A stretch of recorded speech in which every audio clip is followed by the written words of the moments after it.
la conciencia y el cosmos. Un camino hacia nuestro propio cosmos interno. Una producción de UXIM, Centro de Servicio Planetario.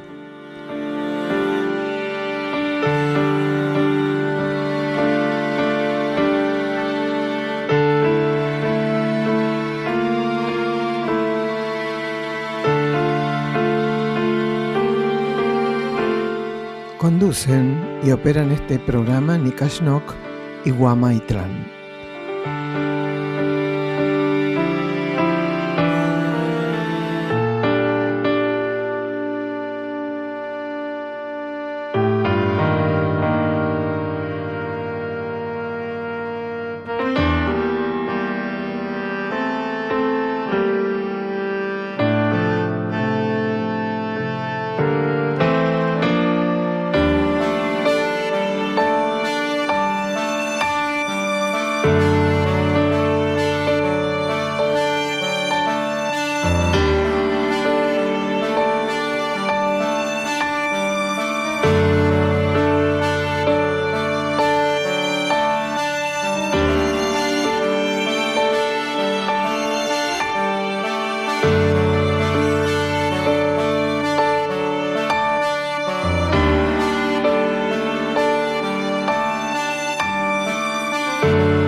Este programa, como siempre, vamos anunciando en cada oportunidad, porque hay gente que se incorpora en nuevas escuchas.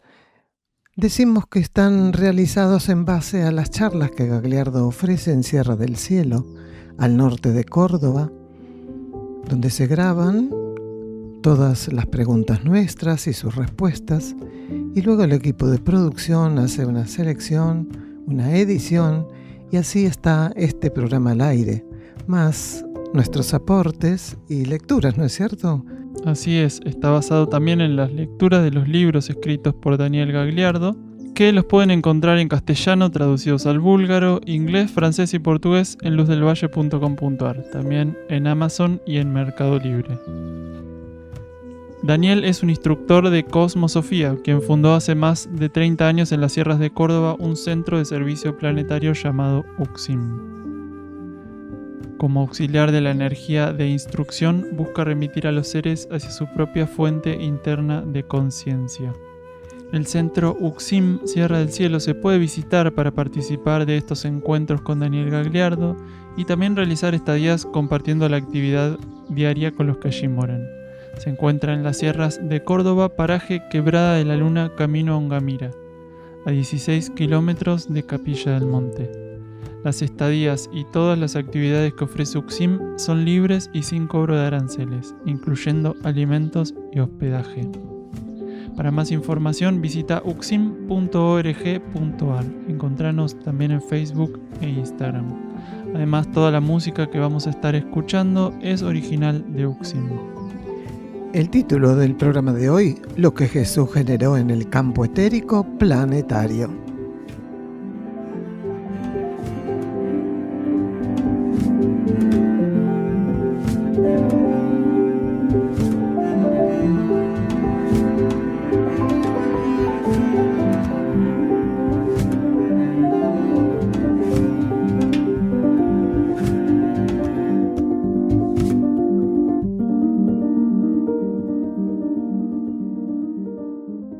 Vamos a comenzar leyendo la nota número 28 del cuaderno de notas número 5. Las partículas planetarias, de las cuales forma parte el material que constituye nuestros cuerpos y la condición de nuestra conciencia, pasaron por profundas transformaciones en los últimos 2 milenios. Su antigua condición exigía tratamientos particulares por parte de la jerarquía. Algunas de las energías que desenvolvieron roles altamente conductivos lo hicieron en total grado de exteriorización. Esta necesidad de operar inmersas en los niveles materiales, utilizando incluso vehículos humanos tridimensionales, obedecía estrictamente a esta condición y estaba destinada a orientar la conciencia humana hacia la esencia que la alimentaba. En ese sentido, los roles asumidos por el instructor Jesús y el Cristo que operó por su intermedio estimulaban la ascensión y la vinculación con la vida interna. Aquello estaba destinado a polarizar a la humanidad en el nivel del alma. Así, la energía crística operó por medio de un individuo. Él mismo, de alguna manera, asumía simbólicamente la identidad de los niveles concretos del ser planetario. Aún la conciencia crística no podía manifestarse ampliamente en el espectro general de la humanidad, y de un cierto modo en la materia planetaria misma. Muchos son los que, amparados en energías proféticas que no pueden interpretar correctamente, están sumidos en un juego de fuerzas que les impone una fuerte limitación evolutiva. Millones de seres otean el espejismo de la realidad material, seguros de que en ella reaparecerá aquel que hace 2000 años iluminó el mundo. Cuando Jesús, en nombre de todos los habitantes del planeta, sirvió para el anclaje del Cristo, logró abrir esa misma posibilidad para cada integrante del conjunto que aspirara a la transformación de su existencia. Él estaba representando la síntesis de la meta evolutiva humana. Dentro de ese contexto, todos nosotros, en algún momento de nuestra trayectoria evolutiva, debemos descubrirnos como templos donde more el Cristo. Algunos miembros de la humanidad, encarnados actualmente en la superficie del planeta, han trabajado en la edificación de una nueva conciencia, tarea que fue llevada adelante en sus últimas encarnaciones, con un fuerte vínculo con la entidad crística. Esto permite que un gran caudal de energía sea puesto a disposición de quienes hoy deben avanzar en ese sentido. Entonces vamos a abordar el programa de hoy que habíamos titulado Lo que Jesús generó en el campo etérico planetario. En el primer bloque, que titulamos ADN y GNA, una persona pregunta si se puede saber el porqué de la expresión de las siglas del ADN y GNA. Escuchamos a Gagliardo. El ADN tiene una explicación científica, tanto el ADN en sí mismo como la sigla, pero GNA está velado. El GNA está absolutamente velado. Sí, claro que lo tiene. De todos modos, la sigla del GNA no está revelada. Se reveló las 3 letras que lo representan, pero no se reveló el significado de GNA, porque de revelarse el significado de GNA, pondría en riesgo algunos aspectos relativos a los seres que ya lo portan el GNA, que transitoriamente lo portan junto con el ADN. Entonces, si se revelara el significado del GNA, se podían hacer experiencias con el ADN que interferirían los que portan el GNA, porque automáticamente se descubrirían aspectos de interrelación genética que no deben descubrirse, porque la humanidad todo lo que toca lo estropea. Exacto. La capacidad de no agredir la vida planetaria, no de no agredir otros seres. Directamente, así, con mayúsculas, de no agredir la vida planetaria. Exacto. El GNA tiene esa condición de inofensividad. El ser no es ofensivo para el universo del que forma parte, mientras que con el ADN los seres pueden hacer experiencias opuestas, desde servir al universo del que forman parte hasta ser herramientas de destrucción o de riesgo para ese universo. Entonces, la condición de inofensividad es universal. En el GNA está hablando no del daño entre personas, la inofensividad entre personas, sino esa condición elevada, superior, de no ser ofensivo para el universo del que el ser forma parte. Por eso el ADN es coincidente con la ley de karma que ofrece el libre albedrío, claro. Porque antes de tener ADN también ensayamos el libre albedrío con otro código genético.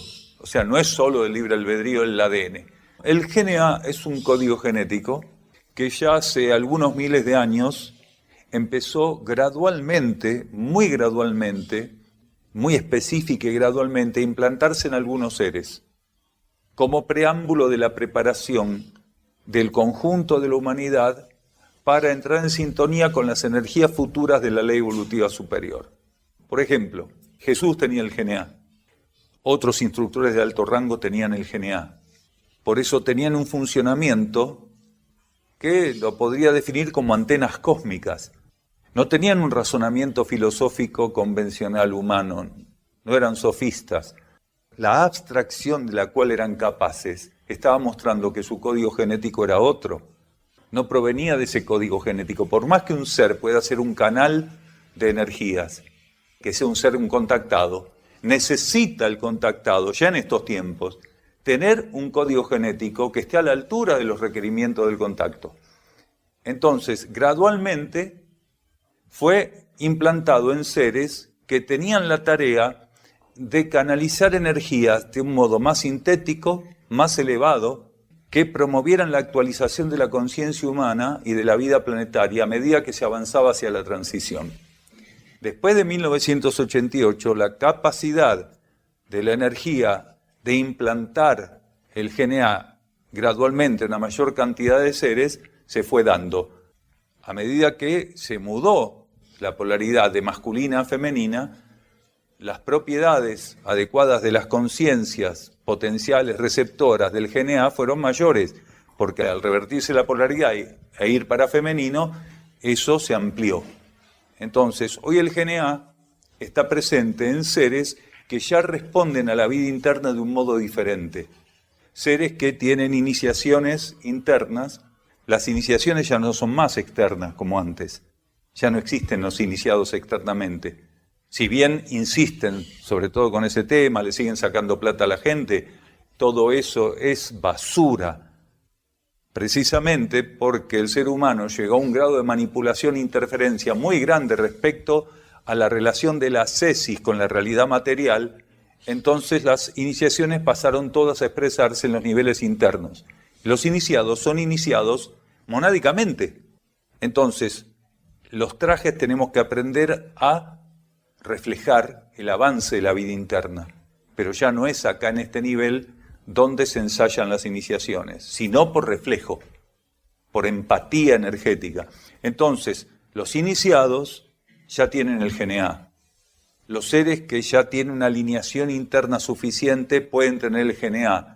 Los seres que están desenvolviendo a partir de las iniciaciones el consciente derecho, que es el circuito de energías que está suplantando a los chakras en los seres que están más receptivos de la nueva energía, algunos tienen el GNA, quiere decir el GNA está más generalizado que antes de 1988. Entonces, el circuito del consciente derecho, el GNA, todo el proceso de relación cósmica y de unificación de la vida interna con la vida externa en algunos seres de la superficie de la Tierra, está generando las condiciones de renovación que están orientando gradualmente y ocultamente a la humanidad para un estado de receptividad futuro que hasta ahora se mantiene oculto, pero que va a ser la generalidad después de que termine la transición planetaria.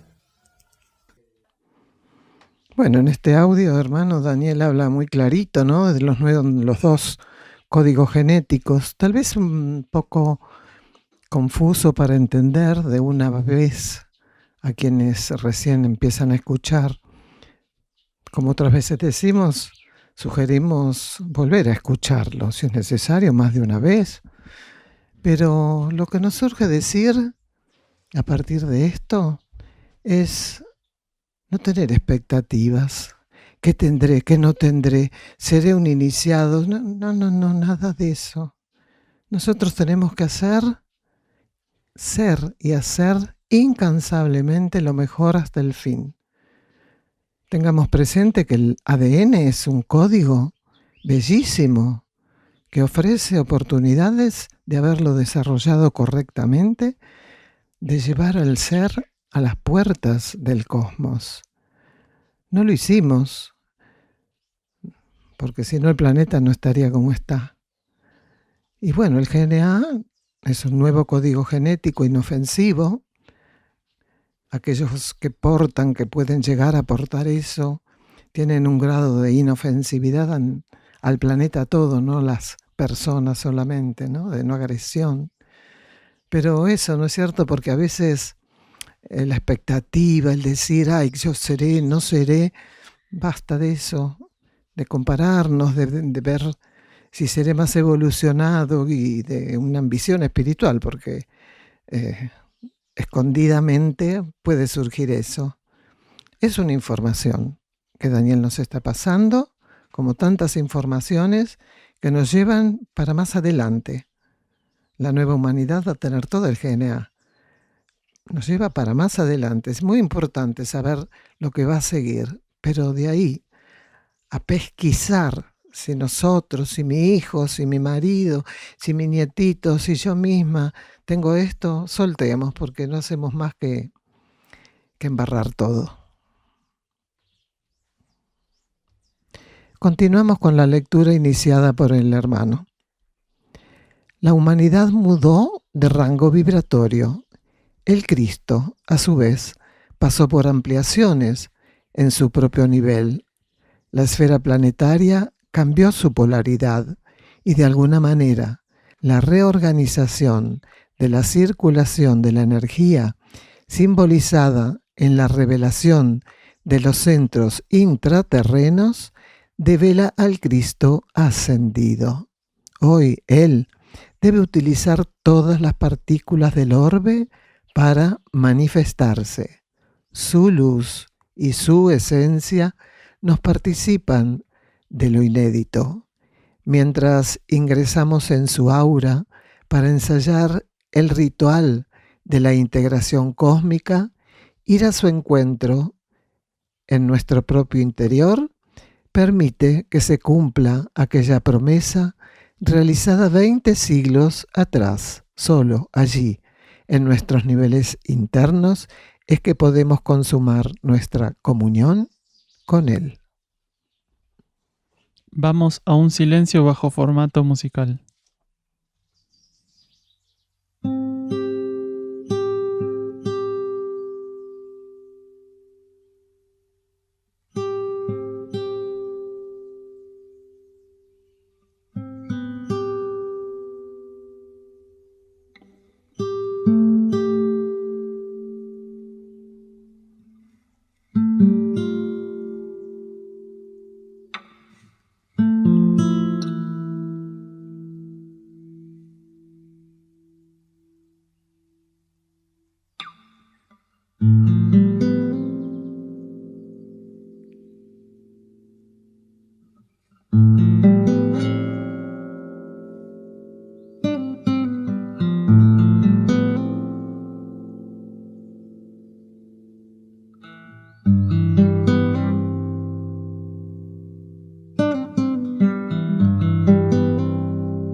El Cristo se encuentra precisamente en la senda que debemos recorrer.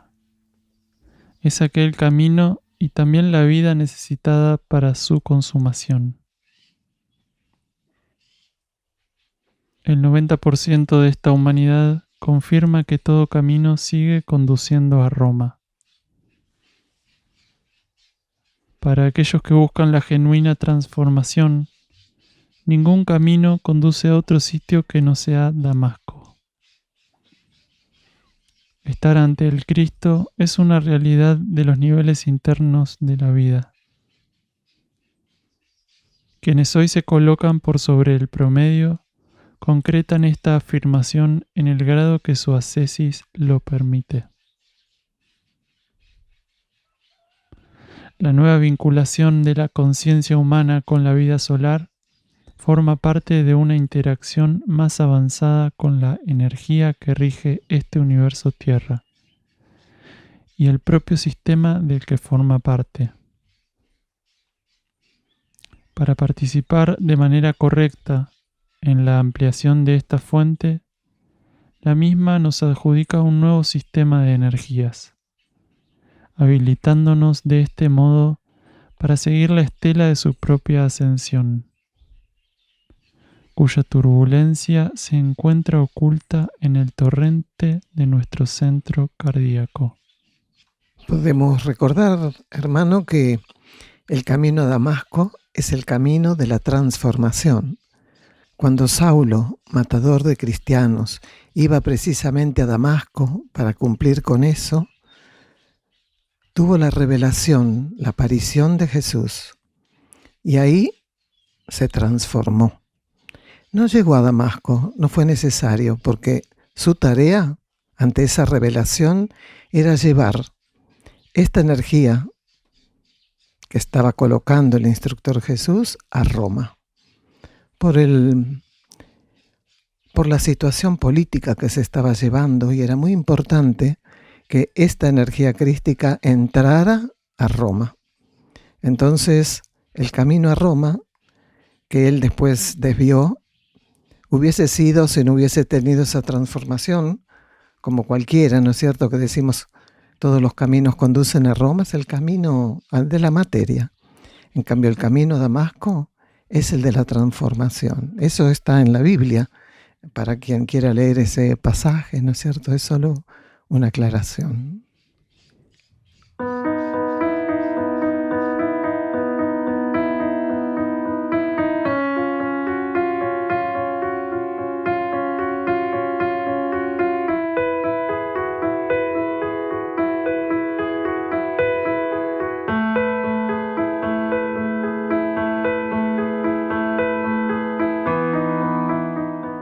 Este segundo bloque se titula Los códigos genéticos portados por Jesús. Por otro lado, Daniel va a estar hablando de la función de los pájaros. Preguntan, ¿con qué código genético nació Jesús? ¿Necesitó átomos permanentes? Y por otro lado, ¿qué pasa con el daño etérico generado por los humanos y la extinción de los pájaros? Escuchamos a Daniel. Jesús no nace con GNA. El GNA es implantado después de la primera transmutación que vive. El primer Jesús nace con el ADN convencional, solo que desenvuelto de un modo elevado. Cuando se produce la transmutación monádica, se genera una condición nueva de energía, porque la transmutación monádica lo que hizo fue generar una transmutación vehicular, quiere decir, arrastró un movimiento de elevación de los vehículos de Jesús. La segunda mónada que toma esos vehículos es la que genera condiciones para la implantación del GNA. Entonces no tiene que ver con la forma en que fue engendrado, porque él nace con el ADN y no con el GNA. Pero cuidado, que hay seres que nacen con el ADN muy desenvuelto, quiere decir que evolutivamente vienen de un modo kármico, desenvolviendo profunda y elevadamente el ADN. El ADN es un gran código genético. Si no, no nos podría llevar a la puerta de la ley evolutiva superior. Solo que los seres que lo portan, la mayoría, se conforman con la animalidad. Entonces el potencial del ADN no es desenvuelto, sino por unos pocos. El código genético siempre tiene un escalafón de desenvolvimiento. Vos podés quedar en la base, en lo primitivo, o podés ir increciendo. Entonces el ADN responde ¿a qué? A los estímulos que la vida interna encuentra en vos bajo formato de receptividad, que dice la vida interna emite un estímulo, encuentra receptividad y eso te lleva a poder desentrañar aspectos superiores del ADN. Es un proceso que se retroalimenta. un ADN desenvuelto elevadamente, porque la ley de karma y el ADN, que son lo que va a definir el cuerpo físico, el cuerpo emocional, Jesús manejó una personalidad perfecta, no solo un cuerpo físico. El cuerpo físico de él mostraba o reflejaba, simbolizaba toda la personalidad. Ese cuerpo perfecto, en medidas, en proporciones, en armonía, en irradiación, en densidad, mostraba lo que era la conciencia psíquica de él. La conciencia psicofísica de Jesús era perfecta. Si no, no hubiera podido hacer lo que hizo. Si no, no hubiera podido utilizarlo como un diapasón el Cristo como lo utilizó. Solo un cuerpo que tiene condiciones de flexibilidad y de luz muy elevadas puede ser compartido entre una mónada y otra, entre una entidad crística y una mónada, porque ahí estaban operando simultáneamente. No es que los cede totalmente, es mucho más fácil para los cuerpos ser cedidos a otra mónada y que una mónada se haga cargo y que la otra los suelte. Pero para que los cuerpos tengan la flexibilidad de seguir respondiendo dos fuentes internas, cuando en realidad es más que dos, porque la entidad crística es una entidad. Quiere decir, era un crisol, el punto de apoyo de esa entidad en Jesús y de convergencia con la mónada de Jesús, el punto de apoyo es un punto de apoyo de algo que era mucho más vasto y amplio. Entonces, esos cuerpos tenían una capacidad múltiple de administrar energías de distinto tipo, porque Jesús era sexto rayo y la mónada crística de segundo. Quiere decir, de un modo perfecto, armónico, absolutamente equilibrado, inteligente. Lo que ocurre es que cuando las conciencias jerárquicas se sumergen en la materia reencarnando, en realidad lo que están haciendo es elevar la materia. Entonces, no es una limitación que están pasando. Cuando la ley solar exige o habilita que en un planeta del ejido solar encarna una jerarquía, lo que está siendo estimulado es la materia ocultamente, para alcanzar su propósito. Una jerarquía se sumerge en la materia, emerge revestida de materia en un nivel, y automáticamente entra en resonancia toda la materia de ese nivel. Por eso Jesús lo que generó fue un estímulo de transformación en el campo etérico planetario enorme, enorme, que era el preámbulo para asentar leyes que si no está transformado el etérico planetario, no pueden darse. Lo importante que él hizo en la materia, lo hizo a nivel etérico, no es que no influenció toda la materia, el mundo tridimensional, pero lo hizo en el campo etérico. Él se sumerge y en el campo etérico se produce una reverberancia, una resonancia. Él opera como un diapasón que lleva todo el campo etérico a una octavación. Eso fue muy importante. Eso fue el principal aporte que hizo en la materia planetaria, porque no nos olvidemos que toda la materia tridimensional, toda tiene la misma importancia, pero la distribución de energía se da a través del campo etérico. No como nosotros lo entendemos, porque la relación de una conciencia como Jesús con el arquetipo es por relación jerárquica, porque está fuera de la ley de karma. Y la jerarquía va a tener que recomponer del modo que considere todo el daño etérico a medida que los pájaros se vayan extinguiendo, vayan mudando sus patrones de vida y de conducta. Porque no solo es la extinción, la alteración de los vórtices magnéticos planetarios está generando alteraciones en las migraciones, en los comportamientos. Hay aspectos kármicos estacionales que al modificarse tan drásticamente por el cambio climático están repercutiendo en las especies, en todas las especies, animales, vegetales, minerales, porque los minerales ocultamente padecen modificaciones porque las temperaturas son un campo de regulación magnética también. O sea, es muy grande la alteración que se está dando en estos momentos. Entonces, la jerarquía va a operar en la medida que considere, ya sea para mantener activos ciertos vórtices etéricos, ciertas pistas de circulación de energía en el etérico, o va a generar alteraciones, o va a permitir que las consecuencias kármicas avancen. Nadie lo sabe, nadie lo sabe. Lo que sí tenemos que entender es que no pueden ser suplantados por nada los pájaros. Los pájaros tienen una función a nivel planetario inmensa, no solo son especies que sirven a las mónadas para hacer determinada experiencia en un escalón del reino animal, sino que son eslabones a través de los cuales interactúan energías muy diversas, e incluso son eslabones para que líneas evolutivas paralelas como las débicas y las humanas puedan interactuar. Así que en la medida que ciertas especies se extingan o se reduzca la cantidad de individuos en ciertas especies, vamos a estar en problemas. Alguna vez dijimos que para la conciencia cósmica, la extinción no necesita de que se llegue al último individuo. Cuando una especie llega a un cierto número, por más que siga existiendo algunos miembros, desde el punto de vista energético se la considera extinta. Quiere decir, por más que esté presente en algún lado alguno de esos miembros, la función evolutiva que cumple esa especie quedó anulada o casi totalmente anulada.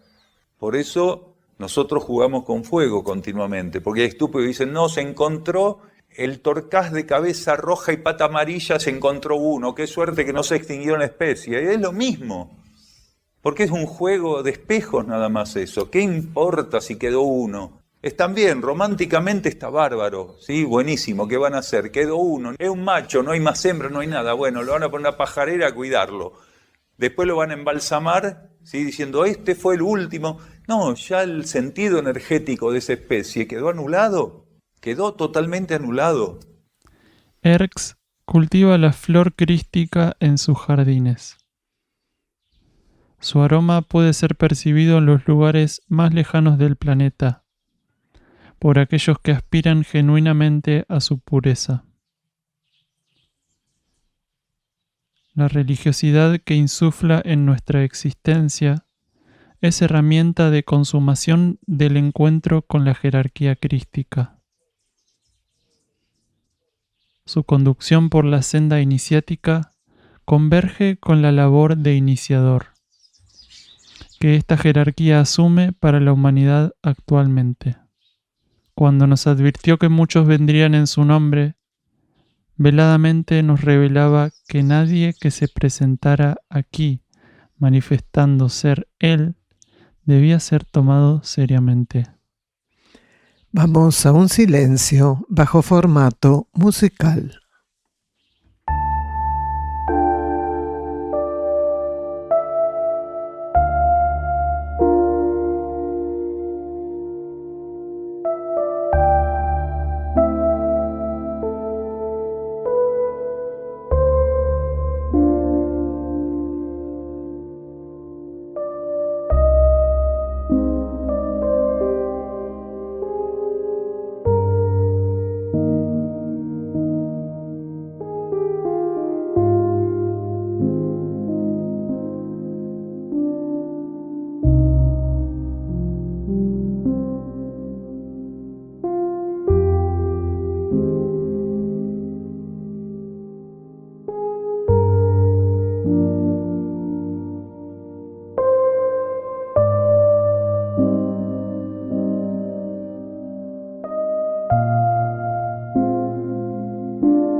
Último de los bloques, titulado El principal aporte a los reinos infrahumanos.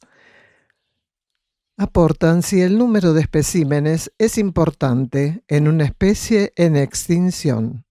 Escuchamos a Gagliardo. El número tiene una gran importancia en la función y el acompañamiento que hagamos los seres humanos es fundamental. Porque lo que faltó en este planeta siempre es la comprensión de cuál debería ser el comportamiento humano respecto a los reinos infrahumanos. En este caso estamos hablando de los animales. Entonces, que nuestro comportamiento se torne una garantía para que ellos puedan desenvolver su experiencia arquetípica. Por eso, cuando los conjuntos humanos están interferidos o degenerados respecto a las pautas de comportamiento, los patrones de vida y de comportamiento que debieran ensayar, por más que cuiden animales, eso no es ningún aporte para los animales, aunque no se los comieran. ¿Por qué? Porque si los patrones de vida de un ser son inadecuados, el animal recibe continuamente un influjo energético y vibratorio que es contrario a la experiencia evolutiva que tiene que hacer. Por más que lo dejes vivir, por más que le compres el alimento, por más que lo cepilles todos los domingos, lo saques a hacer pis a la plaza, o que fue un animal de los que se llama de corral, o lo que fuera. Lo importante para relacionarnos con los animales no es solamente no comerlos. Eso es lo más importante, porque somos vampiros y asesinos de animales. Lo más importante es cómo desenvolvemos nuestra vida. Si nuestra vida está en sintonía con la vida interna, si nuestros patrones de conducta y de comportamiento reflejan la vida interna, automáticamente vamos a descubrir, vamos a saber cómo interactuar con el animal y le vamos a ofrecer algo que no es un artificio de una civilización cualquiera, porque nosotros tenemos una culturización que es ficticia y tóxica. Entonces, por más que dentro de esa culturización no le hiciéramos daño a los animales, no le estamos ofreciendo la influencia vibratoria que necesitan. Ellos necesitan estar en contacto con seres humanos que se acerquen energéticamente al arquetipo que el ser humano tenía que ensayar. Por eso, lo más importante que hacemos acá no es rescatar animales, curarlos, permitirles que estén en libertad como están, sino cultivar nuestros patrones de vida en contacto con ellos.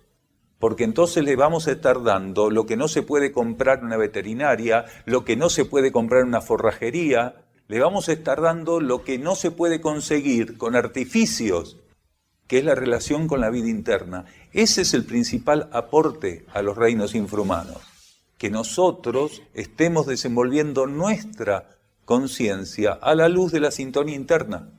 Entonces, ese beneficio le adeudamos. ¿Cuántos años pueden quedar de transición? Nadie lo sabe. ¿Cuántos animales podemos tener acá? Un puñadito de los miles de millones que hay en el planeta. Pero estamos silenciosamente intentando reducir la distancia con el arquetipo de la relación que tendría que haberse dado entre la conciencia humana y los animales, entre la conciencia humana y los vegetales, entre la conciencia humana y los minerales. Quiere decir, realmente cumplir con nuestro arquetipo del modo más cercano y posible de ensayar. Seguro, exacto, el ser humano no tiene que interferir en la regulación de los pájaros o las aves que están ahí. Lo que tiene que hacer es tener el comportamiento más elevado posible, como decíamos recién. ¿Por qué nosotros tenemos un corral de transferencia para aves enorme? Muchos lo querrían para tener una casa ahí adentro de grande que es. ¿Por qué? Precisamente porque nosotros rescatamos animales que han perdido la naturalización que la especie tiene en el medio natural y salvaje. La perdieron esa naturalización. Entonces no lo podemos largar a ver en el monte, porque en 2 minutos se lo comen los zorros, se lo comen las serpientes, se lo comen los gatos monteses, el puma enano, los pumas, todo, se lo come todo. Las águilas, los caranchos, los chimangos, se harían una fiesta. Entonces le damos la posibilidad de estar en un lugar perimetrado, pero con naturaleza dentro, donde ellos no se sienten encerrados. Imaginen, nosotros rescatamos conejos que pasaron su vida en medio metro por uno y los largamos en un lugar que no tiene horizonte para ellos. ¿Van a desencarnar? Seguro, se van a enfermar en algún momento. ¿Cuántas veces estamos encontrando animales que desencarnaron? El cautiverio los anuló para poder estar en estado natural. Incluso son hijos de hijos de hijos y de hijos y de hijos nacidos en cautiverio. Imaginen que los conejos que conocemos tienen más de 1000 y pico de generaciones en cautiverio nacidos. 1000 y pico de generaciones. El último de los conejos que estuvo en la naturaleza, no sabemos ni cuándo fue, de las líneas de sangre que tenemos acá. Han perdido esa capacidad. Han sido abusados, violados en jaulitas chiquitas así. Y los que te lo dan dicen, no pongas 2 machos juntos que se matan. Claro, ¿cómo no se van a matar si lo pones una jaulita de medio metro por uno? Entonces, esos seres puestos en un contexto determinado, terminan estando en inferioridad de condiciones, pero eso no quiere decir que no los debemos rescatar. Quiere decir que tenemos que permitirles hacer, aunque más no sea, con cierta distorsión, la experiencia que la especie tenía que haber hecho, que no es estar en una jaula para reproducirse como locos, ser asesinado cuando son chiquitos así para sacarle la piel o para venderlos como carne. Ninguno se pelea. Bien, entonces, ¿qué dicen los criadores de conejos? La otra vez hablé con un criador de conejos en Capilla. Me dice, no puede ser que no se peleen los machos. No se pelean. Pero ese es el estrés del encierro. Cualquier roedor mata a las crías. Los cerdos matan a las crías cuando están encerrados, aunque no estén en un lugar chico. Bien, acá no. Uno los ve y dice, ¿qué pasó? Toda esa fantasía que se iban a matar entre ellos. Nada. Son un ejemplo de armonía y equilibrio para nosotros. Para un montón de cosas. Para montones de cosas. Montones de cosas. Aplicaciones de cuellos. De todo. Para hacer esas, ¿qué son? Pantuflas que tienen pelo adentro. Sí. El nivel externo de la existencia terrestre forma parte del camino que el Cristo transitó por intermedio de su discípulo Jesús. Esperar que lo desande significaría la incomprensión de la tarea realizada por esa jerarquía de instrucción. Por otra parte, incluso aquellos que de rodillas le adorarían no le darían la oportunidad de asumir su rol. Esto se debe a que, a pesar de alimentar esa ilusión, rechazarían al lunático que con túnica, cabello largo y sandalias se presentara. Y aún más, grande sería el rechazo si este mismo ser se mostrara en sociedad con unas viejas y humildes ropas de la época actual. Ya no hay prendas que deban ser vestidas por él, en un ciclo donde su esencia forma parte de nuestra conciencia interna. En sintonía con nuestros espejos internos, participaremos de la comunión con quien jamás dejó de ofrecernos la vida en él. Título del próximo programa: Aplicar la experiencia evolutiva acumulada y la liberación del ser. Solo los ciegos de espíritu no pueden percibir, en todo aquello que a este orbe se otorga, el camino que la luz recorre ofreciendo liberación. Del libro Mensajeros del Fuego. Y nos vamos, hermanos, de la conciencia y el cosmos, un camino hacia nuestro propio cosmos interno.